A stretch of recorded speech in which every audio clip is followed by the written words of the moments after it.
প্রিয় বন্ধুরা, আসসালামু আলাইকুম।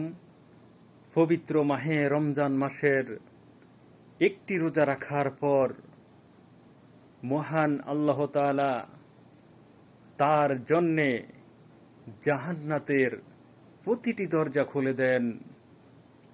দেখুন মাহে রমজানের একটি রোজার কি মূল্য, কি পরিমাণ মর্যাদা। সুবহানাল্লাহ।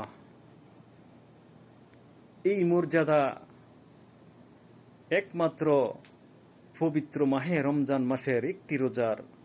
আর যদি আপনি পুরাপুরি 30টি রোজা রাখেন, তার কি পরিমাণ সওয়াব এবং কি পরিমাণ তার মর্যাদা একমাত্র মহান রব্বুল আলামিন এই বরকতময় মাস আমাদের জন্যে দিয়েছেন, দান করেছেন। সুবহানাল্লাহ।